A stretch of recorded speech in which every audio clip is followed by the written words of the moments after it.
Hey everybody, we are live. I'd like to welcome you all to round 2 of the Battle Vortex Robot Apocalypse Roundtable. As many of you know, I'm Dirty Harry. We've got a full panel tonight. I'd like to start out and do some introductions. We have the Battle Vortex Arbiters White Star. Hello. And good old Price is Wrong. With that. There we go. For other players we have with us, we have Exney. How's it going? We have Nomo Robo. Hello, everyone. Damnation and Hellfire. I think I got it right that time. Yep, you got it right this time. Hey, guys. Awesome. Pax. Hey, people. Dr. Phil. Howdy, dudes. Husky. Hello. And we have back from last show our senior developer / owner / go-to guy for information, Marcus. Thanks, and how are you guys doing today? I'm glad we didn't scare you away last week. Yeah. No. Like I said, I'm hoping that you guys get a lot of chances to talk today. So. Okay.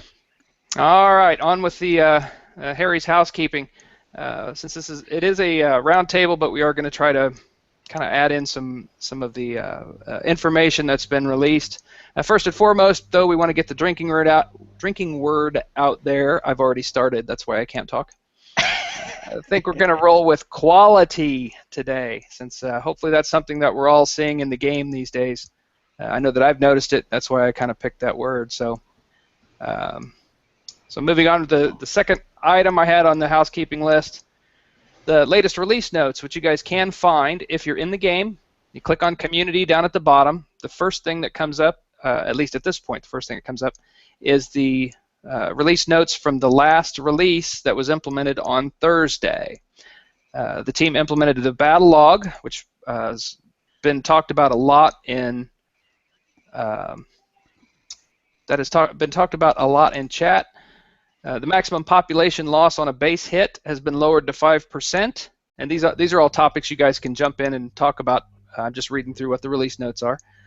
The world map speed boost of approximately 20% for each of the chassis types. I've noticed that, and that's been great as far as getting back and forth to targets. The house population generation has been increased, and we'll talk about what percentages and how that worked a little bit as we get into the show, as far as the details, as well as some other general bug fixes and optimization, which is always good to hear. Good quality stuff. Quality. It's a good thing. Upcoming high priority work. The team's going to be working on fixing or at least greatly improving the battle server issues.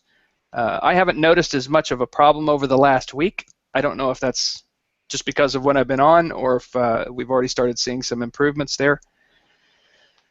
Some fixes on the defense rating are also coming towards us. The team's looking to implement something that's a little bit more fair and a little bit less easy to exploit. The team's looking to give base defense a little bit of a boost. We talked last week about reducing the footprint or the number of cells that the tech components get that you would put on your platforms. They also mentioned defensive weapons getting a small range boost, and the work is done supposedly. I shouldn't say supposedly. Apparently for that portion, but the team is in the process of continuing to test it to make sure it's a high-quality release. Awesome. Other topics we know about from last week, from our talk with Kaiser. I'm sorry, Marcus. I called you Marcus instead of Kaiser. So. Other items that we talked about last week, the changing of the robot resource targets was supposed to happen around the first of the month, I believe, every 2 months. So if that's scheduled for February, we've got about another week before that change is supposed to take place. The only other topic that I'm aware of that I think we might want to throw out and talk about is the tickets not being responded to, probably because the team is not getting them. So we'll talk about what that issue is and what we've identified as far as how to get around that and make sure that the team does see your tickets that you're filing. So that brings us to the close of good old Harry's housekeeping for the week. So who wants to start out talking about the first topic of the day? And silence. As Yeah, I always love it when that happens. Let's talk about the battle log. Who has experienced getting into their battle log and being able to find out some good information? It's good when it works. I did. I did. I had somebody that hit me when we first started playing the game, called me a farm. He hit me and failed, and I haven't seen or heard from him since. And then when I saw the battle log, I went and clicked on his coordinates, and he completely changed his name. I thought it was awesome. Nice. I've noticed. Oh, go ahead. Yeah, I'm having issues with mine. It seems to be taking 15 to 20 minutes to come up. Once it comes up, it's fine. But the only trouble is, if you close the game down, refresh and log, or come back in again, it's another 15 to 20 minutes wait. I think it's because it's trying to get all the data from every hit. And maybe it's not limited. Yeah, it's limited. Maybe if we turned it down to a month or 50 hits. Yeah, 50 hits, something like that. Then it might come up quicker. Yeah. Well, I've noticed that if you go out and in a few times without refreshing, you can actually bring it up quicker and easier. Basically, it's not. I have a fair amount of data to get to, but if I just check it every 15 minutes, it does it on its own. But you can kind of force it by checking it repeatedly. Okay. Yeah, so I'm going to jump in really quick just to make sure that you guys know that, yes, you're correct. It's the problem we've got with it right now is it's loading every single battle you've ever fought against another person, and so it's for some guys really huge amounts of data. And the thing what happens with it right now is it'll try to load everything, and then it'll fail, and then it'll sort of like retry a number of times until it finally actually gets all the data that it needs, and then like you said, during that session it'll work fine because it's all loaded on your machine. When you log out, that gets purged, and so then the second time you log in, you're going through the same process. Now we have been working on fixing that so that you're not getting all of those battles. Now we actually were thinking of less than 50. We were thinking maybe 20 or something like that. I don't know if that's enough or if you guys wanted to go farther back than that. I think more would be better because a lot of people will do like 5 preps or something sometimes, and end up as 5 different hits. So you would only be really getting info for like 3, maybe 4 actual battles at that point in time. Yeah, I was going to throw that out too. Okay. Yeah, that's a good point. Yeah, if it was typically one hit by a player on your base for a full hit, so to speak, then I think 20 would be fine. And I think the bottom line is it's going to boil down to what makes sense from a load perspective or from a performance perspective, from a quality perspective. Yes. We want to make sure that I think.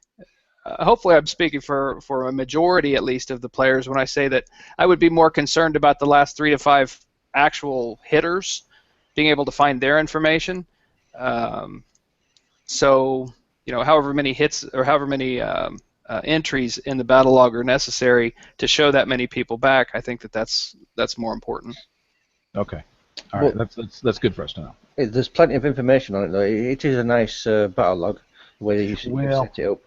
So the one thing we are missing that we know should be there is a date and time kind of a thing. So that we know we want to put in as well because that helps people a lot too. Okay, sweet. It could actually be maybe it could be. You know how like when you check your email, how sometimes you can have it organized by like subject, for example. And so you basically have like the main thing that represents like all of the whole thread. Like you could say like 15 replies or whatnot, and they all show up under. I'm just saying, what if you had like, the date and time with like one guy, and then had. I'm just brainstorming here, so maybe I'm just being crazy, but it was a thought. Well, I think I know where you're going with that one, Price. Say like you've got the main hit of just that person. Then say if you double click it, then it shows how many times it's prepped. Yeah. Yeah, that's a good Right. idea. Yeah, That would we've be a good actually point. talked also about having tabs across the top to sort of, categorize different types of hits. Where we actually did want to have people, uh, at least be able to see the results of things that they did when they hit robots too. Obviously you don't care about, revenge and things like that in that case, but to have a robot tab so that if you wanted to go back and see how many resources you got from a certain res yard, or how much damage you took in a certain robot base. So we've talked about having tabs that you can click on to see different types of battles, so you can go back a ways and get some info. Yeah, Right. another valuable piece of that is if you're out wandering around or whatever, and you find a robot target of a level that's difficult for you to find, you can go back in the battle log and find the chords of it that way. Right, exactly. That's another good reason to have it. Yeah. Okay. Next item. We're just kind of rolling through the release notes now and talking about them. So the next item on the release notes was the maximum population loss on a base hit was lowered to 5%.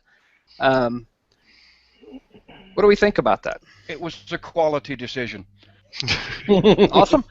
Awesome. Uh-huh. Personally, I think you could up that for the higher levels. They could still lose maybe 10% because everyone seems to have lots of pop and they're not worried about it. It's the lower levels that need the population protected. Well, I think what's more important is the balance between how easy pop is to get versus how easy it is to lose it. That's going to be the constant struggle in what Kaiser here is going to be struggling with. Kaiser and the development team. If pop is very easy to get, as we all know at this point in time, you can go hit 99s with a decent fleet. Doesn't have to be a great fleet, and take it, and you get 12 million in resources and 76 pop a hit. So at that kind of a rate, you can build up pop pretty fast. Yeah. So if you get hit, you lose 300 or 400. So what? You go hit some extra 99s, and you're in like Flynn. But when the more difficult, when they change out the targets, and suddenly nobody knows where to go get fairly easy to acquire pop again, then losing a lot of pop becomes a problem again.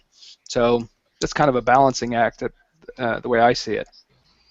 The other issue you have right now is you have some of these higher players are just putting out houses left and right because they don't care anymore, and so it's like, here, you want some pop, come get it. So there is going to need to be some rebalance on the whole population again. But back to just the normal 5%, I think that's a good starting point, or a good middle place from where we were at 10% and the attempted 8. Yeah, that's a very good point. We were actually talking about this before we got started before we got the roundtable started. How many pop is the maximum that you need to start any activity in the game? And I believe we agreed that the number was 10,000, at least at this point. And that's to get headquarters 10 started. So once you've started that, go ahead. Oh, some researches require a lot more, like up to 12,000 some change. So there are things that require more. That's good information. What have you encountered that's higher than 10,000 pop? I haven't personally encountered any. Actually, I don't think there is. Not on researchers. Oh, there Yeah, isn't? I don't think so. Okay. No, there shouldn't be. So, for example, It's just the labs. yeah, Okay. I think The that, labs? Okay. yeah, you should find that the 10,000 population that you need for level 10 HQ should be the highest.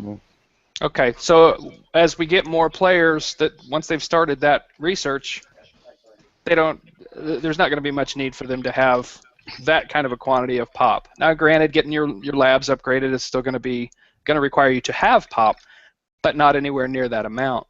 So that'll be another balancing act to figure in as the higher level players. And I think it's a good thing the higher level players are willing to, if they don't need the pop, that they're willing to help out the lower level players. It's part of the community. It's part of everybody working together, whether it be in an alliance group or whatever, to help one another out and make the game more enjoyable for everybody. So, but still, looking back at the developer side of it, that introduces the problem to them of how do they keep pop relevant and important in the game. So that's my thoughts. Yeah, I mean, from our side, just so everybody knows, I mean, we will be, doing some things to make sure that when you when you get up to that high level place with a lot of population, right now, like you said, there's not a ton of reasons to necessarily worry about your houses anymore and all of that kind of thing. We will be looking at ways to make it relevant again, and we'll add in requirements for certain things. Like, for example, when we go to level 10 on the towers, we may very well make it that those have got to be 12, and we'll boost the house levels probably as well, so that you can get beyond 12 and it'll go to 15. One thing to make sure people understand is, for example, 10K is what we had set as the highest limit for HQs. And if somebody is wondering why do we allow beyond 10K, what we didn't want is for somebody to have a limit of 10K and have 10K be the amount that you can get to, and then constantly go through that sort of process of somebody hitting you or something and stopping you from being able to get to start your level 10 headquarters. So we gave you some buffer above that so that you could go beyond it, and then even if you got hit, it wouldn't necessarily stop you. So we didn't want that sort of griefing thing happening. So right, it was just meant as a bit of buffer to keep it from being really frustrating. Are there any other thoughts on the maximum population loss being lowered down to 5% for a base hit? I had something I want to bring up, not so much on that, but kind of along the same topic as, like, when you get to higher levels and pop doesn't matter as much. I've been in a conversation one day that somebody had suggested, well, what if you say, like, dip below a certain percentage of your maximum pop, then, like, it starts to affect, say, like, your repair rates or your build rates or something like that. That way, even for the higher end people, population would still actually matter. Yeah, I'd like to jump in and thank you for throwing out that brilliant idea. Yeah, really? Kick him off. Kick him out. Yeah. Let's kick Kaiser off and block him from hearing that over exactly. again. What do you say? I'll watch the video later. Yeah. In all seriousness, though, I think that those are the types of things that that the developers that Kaiser was talking about, that they're going to be looking at, ways to keep pop relevant and its need relevant in the game. So that's a delicate balance, isn't it? Yeah, it is. Because you have to, I mean, I think the whole point of changing the way the pop works now, right, is to keep certain people from being, I guess, frustrated, or, they get to a point where they don't feel like they can progress anymore. So, I mean, that's a delicate balance, man. That's tough. So yeah, hopefully it's serving its purpose. There's that, and then there's slowing down. The intent was to slow down the coiners, and I'm sure that we've heard about at least a few players that have found ways to grab a lot of pop fast, and have coined their way up pretty quickly. Myself being one of them. Thank you. So, I mean, I'm not as far along as some people are, but I've definitely maximized the coining opportunities in concert with where I was at with pop. So I would get things prepared, and I'd know how many targets I'd have to hit in a certain time frame, so that I'd have enough pop to start the next upgrade. So one thing I'm just going to throw out there as a slight teaser that we've talked about, and we're kind of leaning towards this, but it's not going to be anything soon. But what we think we want to do at some point, maybe it'll be a few months away, but it'll certainly be coming, is as your houses are developed and get to be a higher level and things, we're going to make it that there's a chance potentially to have your houses produce, I don't know what you want to call them, a genius or a prodigy or something like this, and you'll get a kind of a single human unit, almost, if you will, that you would potentially be able to assign to, like, your defense lab or your weapons lab or something. And what they'll do is they'll have some special purpose that they can do to help that building, maybe research faster or better or something like that. And when we have that unit in the game, if you get hit and you do lose population, there's a chance you'll lose that unit. Ooh.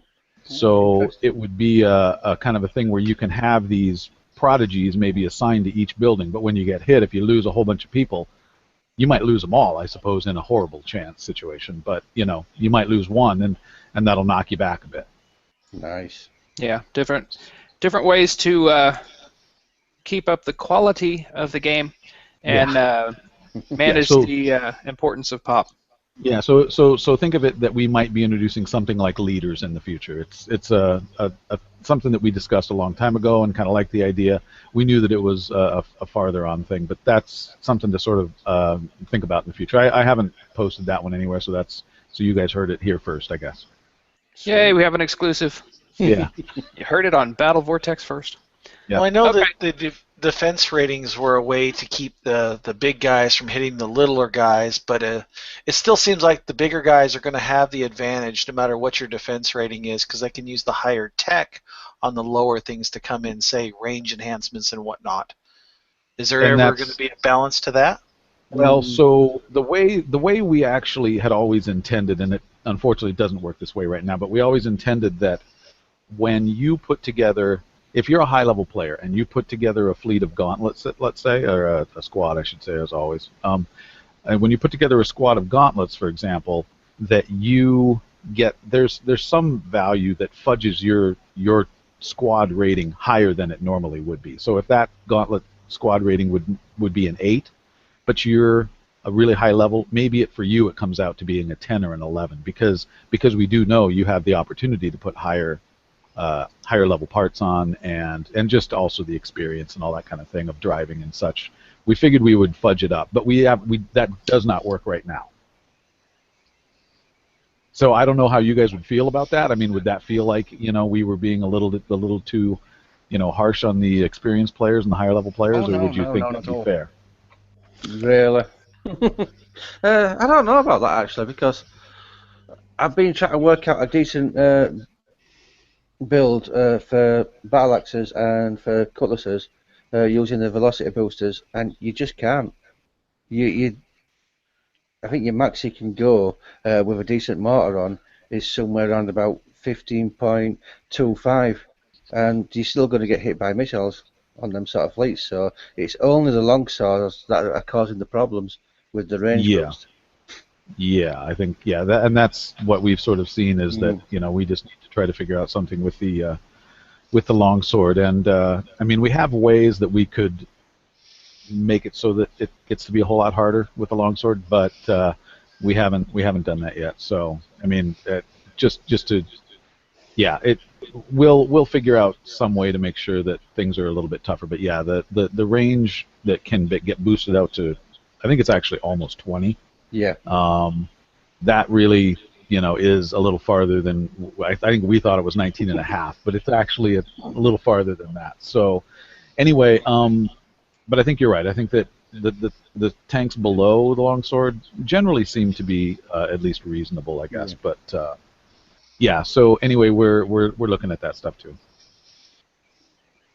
Okay. So kind of deviating from the, I've just been running through the battle log topics, but I wanted to throw out a personal question. Have you guys already started thinking about the release of the next MPG or robot? Is there something beyond the longsword that you're looking at? So we do have one that we have sort of a design for that's beyond the longsword. It's not built yet in terms of art and implemented, but we do have a plan for one of those. We have two tanks that are done, and the artwork is done, and we just need to add them in. So we do have 2 more hulls, but they're not huge. Okay. Right. Well, the follow-up question is, drilling. Yeah, the follow-up question is, how are we going to get them? Are they going to be dropped into the research lab, or are they going to be given out as prizes for events? That's a good question. Might be both. What was that? White Star, what'd you say? Don't go down that road of events, please. No. That's exactly where I was headed. Are we looking at events in the near future, or are we going to continue to build out of our labs? Sorry, go ahead, Kaiser. So I guess my only question for you guys is, and this is actually a bigger discussion point, I hope, for you guys, but what is the general feeling about events? Do you guys not like them, or yes, what's a good way to do them? Yes, but not too frequently. Yeah, and the tech that's awarded in them should never be game-changing. Yes. Everything that's game-changing should be researched. Okay, I agree with that.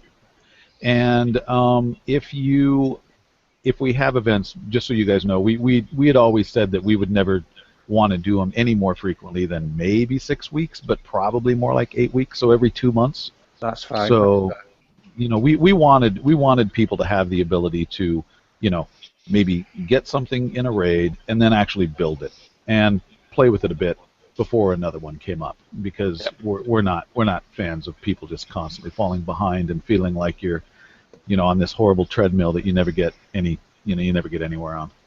Right, and the reason I said the whole game-changing new hulls and bigger stuff and the real powerful stuff should be in the research labs is for that exact reason. We definitely don't want to get into a situation where there's stuff out there that you really need to be competitive in the game, but you have to wait 3 or 4 raids until you guys get around to releasing it again. Yeah. So if it's always in the lab, as every player grows, no matter how big the game gets, no matter how many different levels of hulls you have, every player will always progress up the same path. Yeah. So that begs a question, I guess, that I'm curious how you guys feel. What would be the kind of things in a raid that you would like to see as prizes then? Nuclear bombs. No. It's a post-apocalyptic game, right? That would be a quality prize to give. Yeah. No rockets. Definitely no rockets. God, no. No. How about a Dirty Harry bomb? Great idea. So, what are your guys' thoughts on something like the raid prize? You get it, and then it gets released to everybody else a week later. Basically, it's a short set period that anyone can get that way. I think a week might be too short. I'd say a month. A month would be acceptable. It looks like from chat though, people are saying longer. Like I've seen some people saying 3 months, but I also see somebody ask about Facebook cards, if they're ever going to be able to use them. Yeah, you can. You can use them now. Okay. So the way you do, I want to actually put this out there because I did have a couple of people ask. So the one thing with Facebook cards is when you buy them, they should have instructions on the card. Now I've never used one, but it should have instructions, and I know that there's a page on Facebook where you redeem the card, and then the money goes into your Facebook account essentially. If we had a link in our game when you redeemed it through our game, everything on that card I think would come to us. And to be honest with you, we didn't really want to do that. We wanted it to go through Facebook so that you have an amount of money in your Facebook account, and then you can decide if you want to give us, $1 or $5 or $10 or whatever, and it becomes a pool of money that you could use on any other game too. It doesn't have to be just us, because we thought it was kind of, I don't know, a little bit sneaky in a way to put the thing in our game and have it all go to us. I mean, we don't really like to do that to people. So it should, in fact, work fine, we believe, if you just get the card. There is a redeem page on Facebook. We've put the link out to a few people, but if you redeem it through Facebook, then that way you can do it, in theory anyway, without making a decision about how much money you want to spend in our game or other games.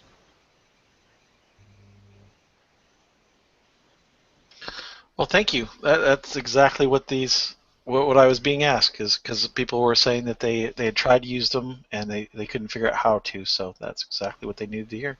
Well, so I can put up a link to the Facebook page where you redeem them, and they even have information about where you can get the cards and stuff too. I mean, I think that you can click on countries and it'll tell you what retailers have them and stuff like that. So I can try to put that up someplace that's a little more public so people know that, yeah, you do have the ability to use a Facebook card, but just not through our game directly. Well, that begs another question. At this point in time, my understanding is the only way to access your game is through Facebook. That is true. Do you have the plan, or do you have a plan for any time in the future to implement your own portal or your own front end, your own browser page or whatever?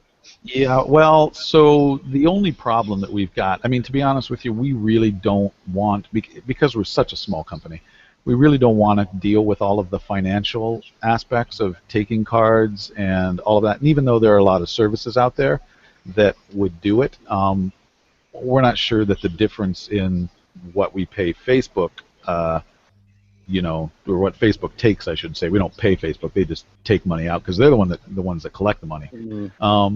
We're not sure that it would be worth it to put up a whole new portal page ourselves. We've talked about doing a version that you can play through iOS. So in theory, a tablet would be the best way to do that. We don't think it would be very playable on a phone. But on a tablet, we think it would work, and so that's something that we've actually looked into, and we know how we could do it. Android is a possibility as well, then I guess, if we do that, but Android is distinctly different than iOS, so we'd have to do some study on that. And then we've also even considered whether we should think about putting it up on Steam, because Steam has free-to-play games now too. Right. I think that the overriding, and I'm not saying this just so I can say the drinking word again, but the overriding sentiment of most players is going to be focus on the quality before implementing new features or new platforms or whatever. Yeah, so we're not planning on doing that anytime soon, just so everybody knows. Okay. Going to the chat for a second, I'm going to call out Bang Tidy because, dude, you should have been on the show. What is your deal? You should have been here. You keep calling out all these questions, but all you have to do is get the link. Drop White Star and IM or whatever, man, and we'll get you on here. So that being said, Bang Tidy's asking the question about defense rating, and I'm going to go ahead and kind of answer that. That was in the release notes as something that they're continuing to work on. If I'm not mistaken, you guys already have some fixes to that prepared, but just not implemented yet. Is that right, Kaiser? Yeah. So when it comes to the defense rating, we definitely have. I think what I'm going to call a plan to basically I guess it would be a bit of a revamp in a way, and everybody would get recalculated and redone and everything. I need to double check with Micah on this, but I might as well throw it out there just so you guys know. I'm pretty certain, unless Micah or Sam has a really big objection, that we are going to sort of scrap the idea of a floating defense rating.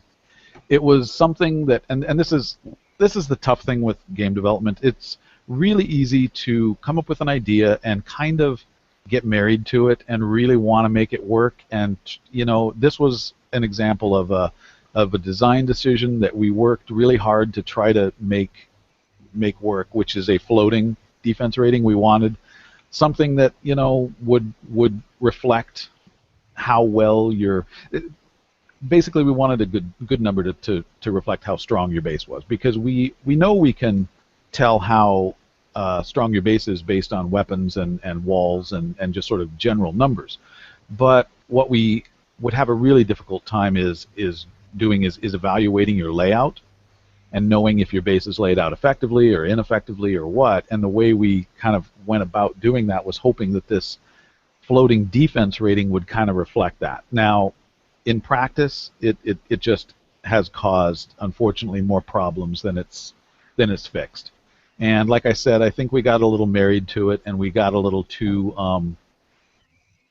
I don't know, a little too involved in trying to figure out ways to make it work. And the farther we got into trying to make it work, we had ways that we think would ultimately be okay, but the reality is explaining it to players would be kind of difficult, because there'd be all kinds of underlying numbers and all kinds of little things that would be, contributing to whether you won or lost and how many people you may have lost or gained or whatever. And all of that stuff becomes just too bulky and too unwieldy for the player and frankly, in a way for us as well. So to be honest, I'm thinking that what we'll be doing is we're going to go to a system. Our original system was a static number. It was going to be based on your player level. Well, when that didn't seem like it worked real great, and Damnation, I think you asked this question, and it's exactly true. We should have just probably said, screw it, let's just do this based on, things that you've got on your turrets.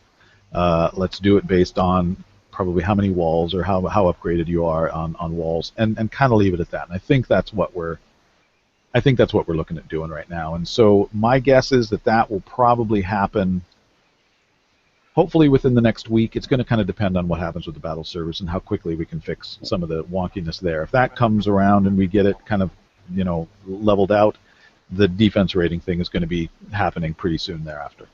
Okay, so to kind of summarize what you just said, you guys are looking at. You didn't make any commitments, from what I heard. Yeah. I'm not going to promise. Yeah, looking at moving away from the defense rating system. That floats. Yeah. Right, a floating defensive rating system. Okay. Yeah. Good. Yeah, That's because good.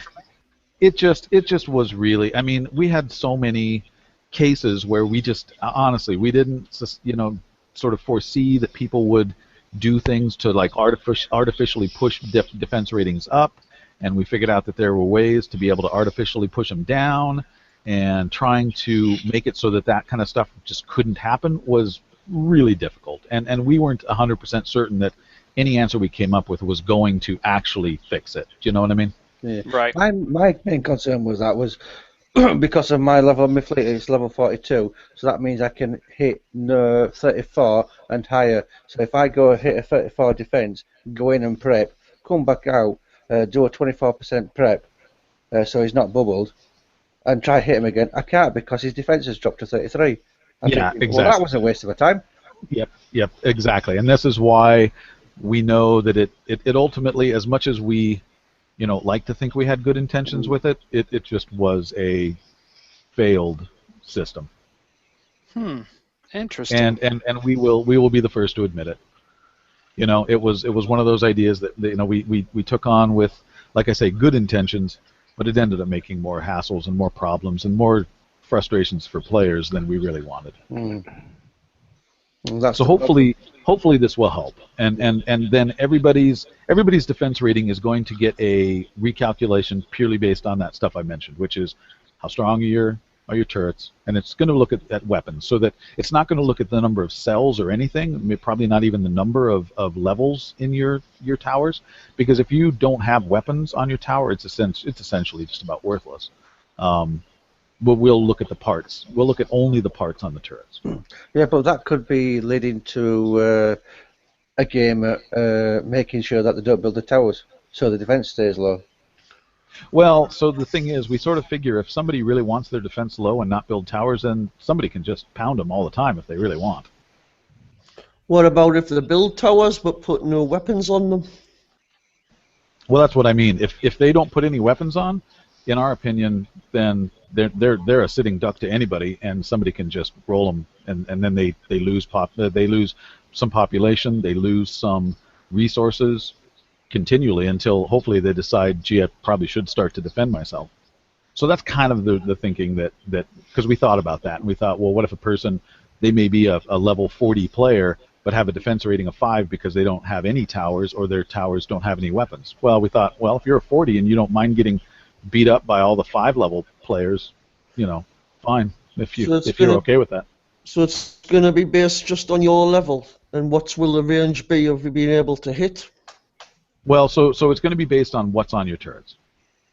It's going to be based on weapons and tech pieces and armor, all of the components you put on your turrets. That's going to be, we think right now, and again, we haven't committed to this, but we think that that's going to be the thing that contributes to what makes your base defense, or your defense rating. I'm personally a huge fan of that. You and I have had conversations about that before, and I think in the game right now, in theory, you could actually have like a level 40 defense and not have a single weapon on your towers. So yes, that is absolutely true. This way is, in my opinion, much better than what we got currently. Okay, yeah, and we figured that would probably be the case, that people would like this better. But yeah, we haven't totally committed to it, but like I said, I'm pretty certain that's the direction we're going to go. Nice. It sucks to admit that you were wrong, but we were wrong. Well, with the current implementation, I mean, what you're talking about doing is taking a different approach, but it's still defense level. There's still a defense level rating that determines whether or not you can be hit or not, right? That's correct. Yeah. Okay. The defense rating will still be the thing that determines what squad hits you. It's not Sorry, it's not that you're wrong, Marcus. It's just that players are players, and they'll always find a way to exploit anything from a game, like making it an advantage to them, if you know what I mean. Yeah. No, Well, you're absolutely right. That's like I said last week, man. That's the whole reason we play. We look Yeah. for things like that. What can we do easiest? What can we do that gives us the maximum benefit and the maximum play time and enjoyment for the least expense, whether it be coin or whether it be time or getting trolled or whatever.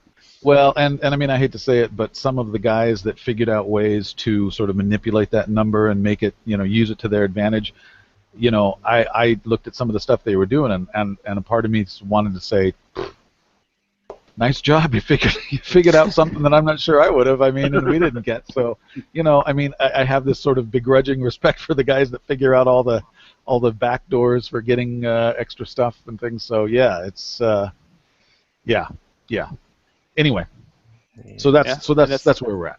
And I think that's a very pardon me for being so forward, but I think that's a very valuable lesson for anybody that puts out a game like this, is that the players are always going to find some way to break it, no matter how careful and no matter how meticulous you are. Yeah. Especially the player base that you have in your game right now are some pretty aggressive players and always looking for a way to get around things. Yeah, I mean, I categorize it as, really just the players are better than us is really the way I look at it, And there's nothing wrong with that as long as you see what they're doing and paying attention to what they're doing, and either fix exploits and keep them from basically pounding the crap out of the lower level players. Yeah. Then that's what we're here for. That's what and makes the game enjoyable, is figuring out how to break it. Yeah, and you guys are a huge part of being able to point out stuff to us where we figure out, okay, we do have an issue that we thought was okay, but somebody has figured out the way around the system we put in. Yep. So anyway, but yeah, so that's why we appreciate you guys doing this stuff so much. Well, thanks. I'm going to throw out one more topic, and then I'm going to try to shut up and let the rest of the panel come up with some topics, because it came up pretty heavily in chat a few minutes ago. Dealing with dead bases, either leaving them flat, and I don't know how you would go about doing this, but there's a lot of bases out there that are max level 1 through 5 or that type of thing that are dead. Do you have any plans?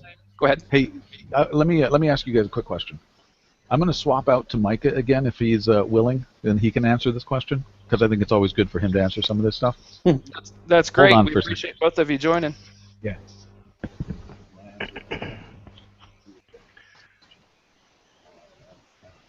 I think if the base hasn't been played for at least 2 months, it should be taken off the map. Hey guys. Hello. Hey, Micah. Hey, how are you guys? Yeah, good yourself. Good. So with regard to dead bases, I was thinking about that. I'm kind of inclined to say if a base has been pancaked and all of the buildings are dead, that it should probably stay pancaked until the user logs on and clicks repair. So any actual abandoned bases will stay down, and you won't waste your time, hitting them trying to get, people from the bases or whatever. But as long as there is any living buildings, then it'll pop back up after whatever the pancake time is. Okay, but the main concern would be about if they got population growing, would that be frozen?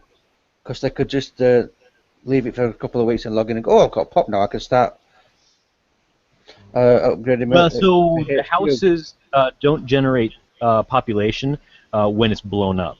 So if it gets pancaked and the houses get blown up and they're offline for 2 weeks, they'll actually lose 2 weeks of population growth. Okay. Right, that's good to know. Sounds like a good solution. Yep. Yeah. Can I ask a question real quick? You got a mic issue there, Price. So I appreciate you letting me talk through a lot of the topics. Micah, yeah. I'm really sorry about some of the stuff that Marcus was saying about you, man. But I actually missed it because I just got into the office a few minutes ago. Oh, they were so bad. So bad. Well, I'm happy. You have got to go watch the show back. You've got to go watch the show back. Oh, my gosh. All right, Price, go ahead. Well, I actually have somebody who's been PMing me on Facebook about the use of Flash, and now I understand that the game began design like several years ago, and when Flash is what there was. But is there any like plans to convert in the future, going to like HTML5 or Unity or something of that nature? Yeah, so we've talked about that, and when we first started this, HTML5 wasn't robust enough to really do what we wanted to do. I don't believe that's the case now. I think we actually probably could transition to HTML5 if we wanted to.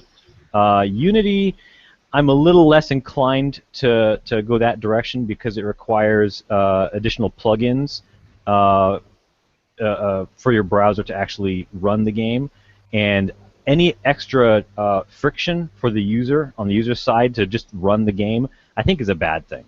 So I'd rather go with a solution that has built-in browser support. So for me, that means either Flash or HTML5. And as we are right now, we just have so many bugs and so many things that we need to get working. We don't really have any plan or roadmap to go to HTML5.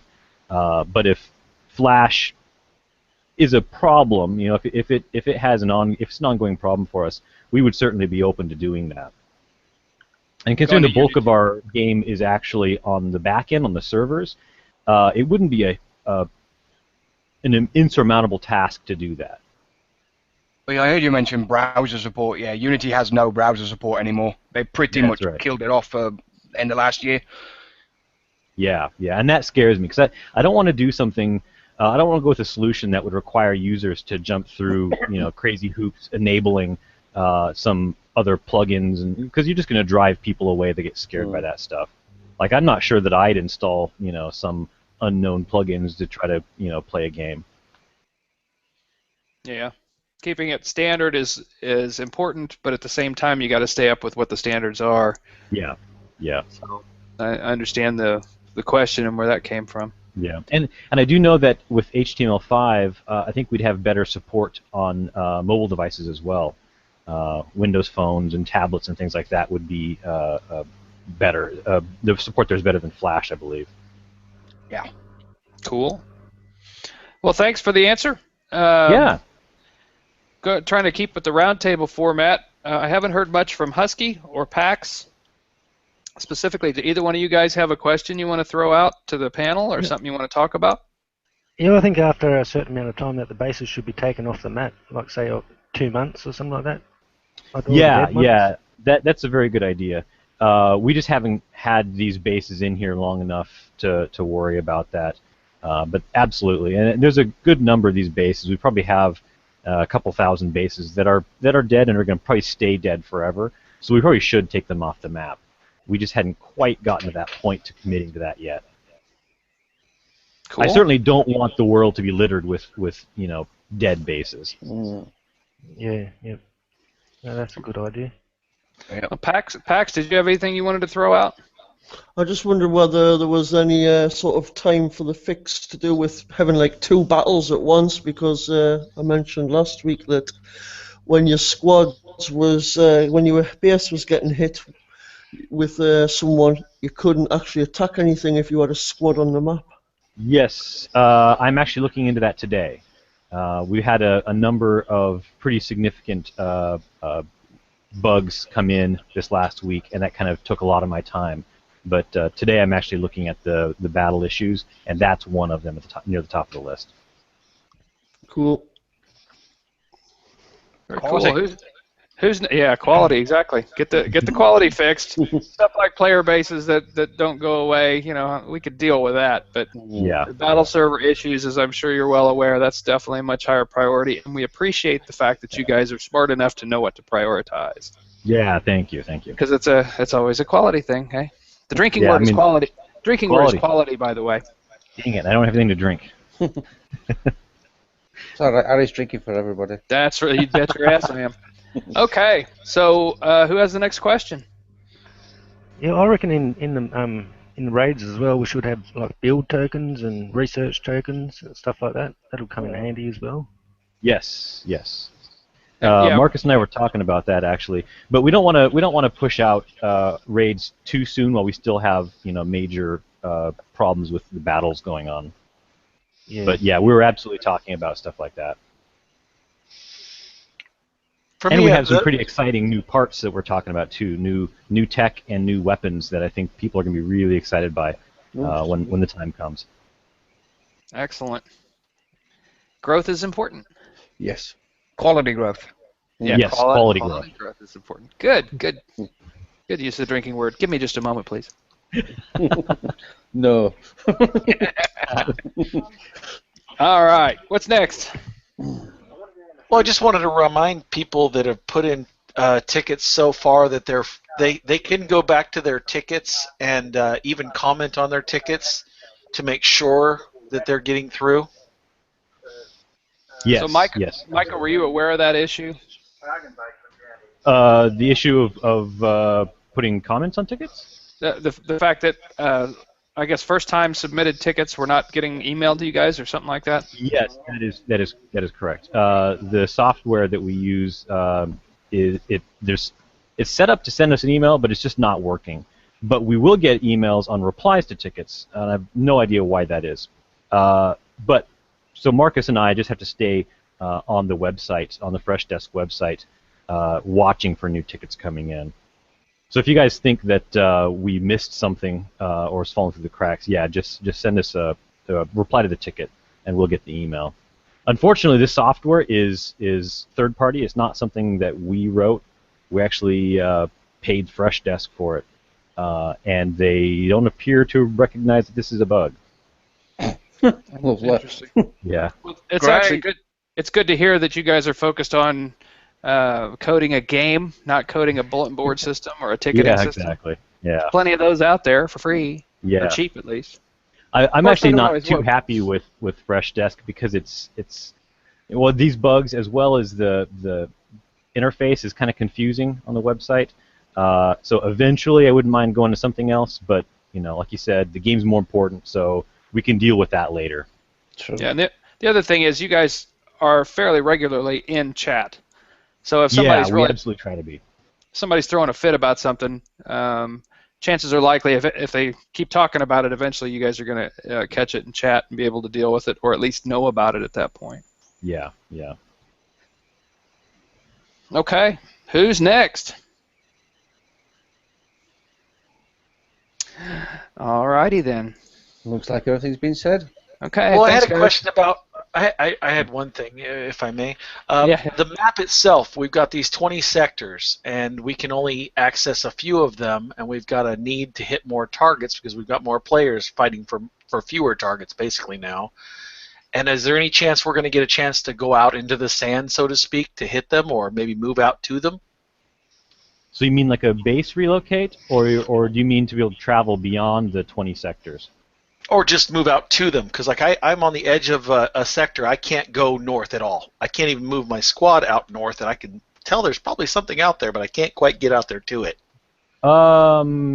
So if you can't pan the camera, then that's actually the edge of the world, and perhaps we could do a better job of, demarcating where the edge of the world is. But the 20 sectors we have, it's 10 east to west and 2 north to south, and you should be able to pan and move anywhere you want out into that area. Okay. Yeah, that's So kind of what I meant. So if you're on the north edge of your sector, then you're probably just at the edge of the world, and there's nothing north of you. Gotcha. That's what I meant. I'm 20 minutes from a lot of targets that I'd love to be able to get to, but if I were, say, 10 sectors to the right, I'd be a little closer. Yes, yes. So base relocate is very high on our list of features, but we've pushed features out until we can get the game a bit more stable. Yes.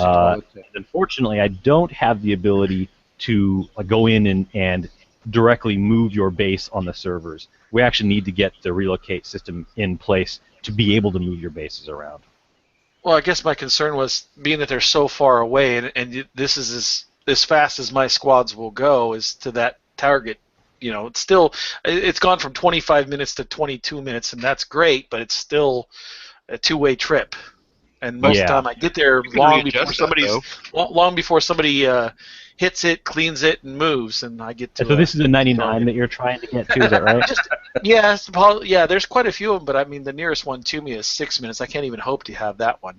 Yeah. So we could potentially relay out where these targets are in the world to put more 99s in the world, or put more of a certain target type in the world, and then you'd have some that would be closer to your base. But in the short term, no, we don't really have a way to address that. Yeah, but do you really need to address it? You have all those slots on your tanks. You can readjust it. I mean, look at Scones, 158 map speed. That was crazy watching his choice of what you want to do and how fast you want to get to it. So, is it really something that the game needs redesigned, or our expectations need to change? And this is what the game is. Play it according to that. I mean, this was my gripe I'm today. just crying here. Well, there's some people that are sitting 30 seconds from 2 of them, and I'm quite a bit You farther got than hope. that from any of them. Well, before we start continue talking about dealing with the issue that you just brought up, I want to throw back out on the table that we're aware that the first of the month, I guess every 2 months, roughly every 8 weeks, the targets are going to change. That's right. I'm not sure if the number is going to change or just the content's going to change, but something's going to change. So if you were to relocate, assuming the option was available, or they were to up the number of 99s, maybe the 88 is going to be the next farm target, if you will. Yeah, that's right. That's right. Or the roaming target, I understand, but I just meant maybe redistribution. I think that's what I was referring to.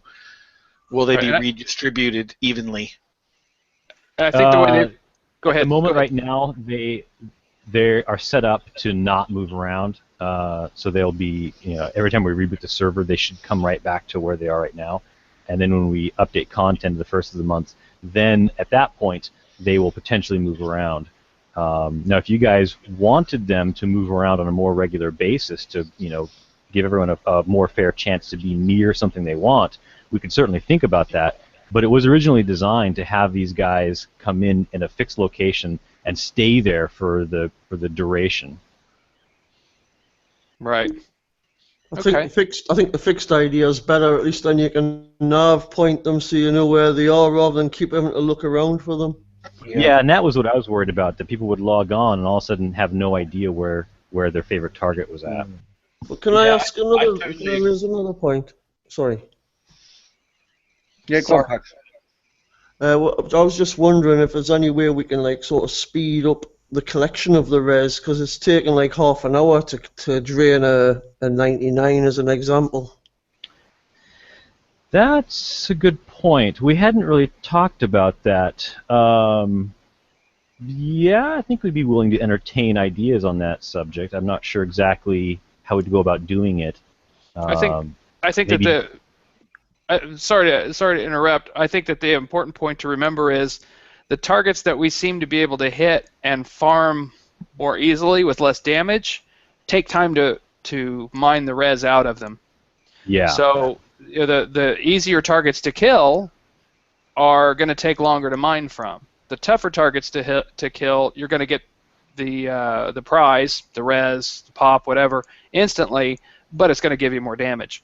So that's the way I was looking at it, with the 99 specifically. Yeah, I can go and I can hit one for a half an hour damage or less, but then it takes me 25 minutes with a fleet that's basically all cargo holds. All cargo holds, that's right, to sit there and farm it off. And I thought, okay, I can either go hit something fast and get immediate res out of it, and it's going to give me 2 hours of damage, or I can go hit this for a half an hour damage and leave my cargo fleet on there, sucking the res out of it.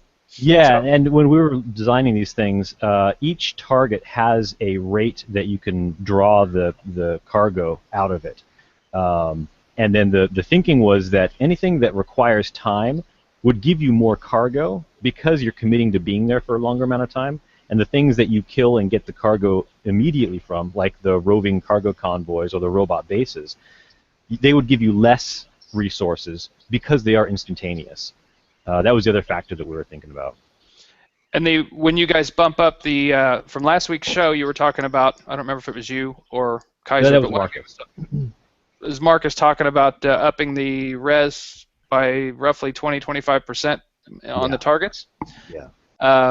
That calculation of how long you have to sit there and mine, that might be something that gets affected. I don't know how it works, but yeah. So I believe Marcus is still in the process of setting up those numbers, but the rate that you draw the cargo out should go up as well. So the amount of time that you're sitting there should be the same before and after this res bump. Okay. Very cool. Very cool. Excellent. Okay. Well, we're right at we're right at our 1 hour mark. So I'm going to take a minute and thank everybody on the panel for jumping in and joining us. Marcus and Micah, thanks both of you for joining once again. We really appreciate the information that you guys are here to share. It's very, very valuable. We have our opinions about things, but it's very nice to get those opinions either validated or invalidated so that we can continue to get better at playing the game. And I'd also like to thank everybody in the chat that's keeping all the questions and the interesting conversation rolling. But with that said, I think I want to let things roll for another few minutes. So I think the only person that hasn't actually come out and asked a question at this point is Dr. Phil. Phil, is that right? I haven't asked any specific questions. I just butt in every so often. Okay. Well, why don't you go ahead and throw out a topic, and we'll hit that one, and then we'll call it a show.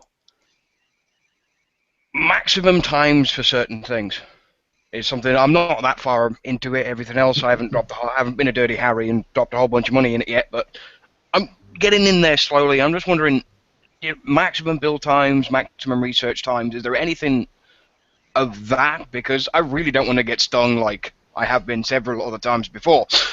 Yeah, absolutely. So we've talked about that, and our plan is to keep build times, maximum build times, to around 10 days. Because building tanks and even building your defensive towers is very flexible. You can put any parts on you want. You could potentially come up with something that might be a little over that 10 days, but if anybody comes up with a build that you think is out of whack, significantly over 10 days, let us know, and we'll go in and take a look at the numbers and see if it needs to be brought down. Because 10 days is really our what we've been planning on being our absolute longest. I've tried on the longsword, and the highest I can get it is 9 hours and 33 minutes. 9 days and 30. Sorry, 9 days. Sorry, yeah, 9 days. Yeah, and 30 minutes. yeah. And that was exactly what we were hoping for.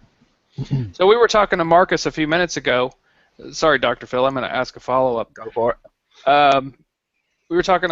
Marcus was mentioning a few minutes ago. I threw out the question: do you have any new robots already designed or ready to be released into the game? And the follow-up to that was how they would be released, because I was kind of leading into the conversation about whether there was going to be raids.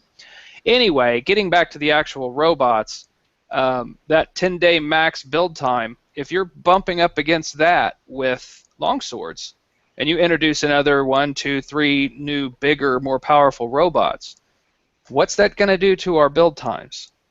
The plan is to bring them down. So we don't want to have the newest and biggest tanks go over 10 days.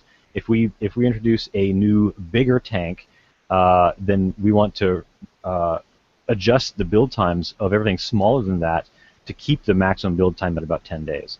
So your gauntlets and hammers and whatnot, they'll come down a bit just to compensate for the fact that we now have a new, biggest tank. Okay, so a longsword build right now that White Star is talking about takes a little over 9 days. Mm-hmm. You implement the next tank, that might come down to 8 days, and then the next tank goes up to. Okay, that's good to know. It doesn't make sense to me that we could introduce new, bigger tech, new, bigger tanks that are the big dog, and yet the old tech, which is by comparison weaker now and inferior, still takes 10 days to build. That doesn't make any sense to me. I think older tech that is inferior to the new shiny tech should become cheaper to build. I think everyone in here would agree with that. Yeah. Okay. Well, Micah, thanks a lot for joining us. Thank you for having us. So it's most certainly our pleasure. Price, White Star, thanks for helping on the Arbiter side. Thank you. Everybody else on the panel, appreciate all the good conversation, good information that you guys have provided, and questions that you've asked. Everybody in chat, once again, thanks for joining. Let's make sure we keep this a quality game. And at this point, I believe, I'm not sure that the decision has been made. Price, has the decision officially been made? We're going to make this weekly? I probably should talk about it a little bit more. Okay. I think maybe next time we have a show, we'll say. Okay. All right. So we'll continue to talk about that. The turnout, the number of people in chat, and having a full panel, that definitely tells us that you guys are getting a lot of information and enjoying the content of the show. We appreciate that. We appreciate your coming to watch, and we hope everybody has a great week. So, any other final words before we sign off?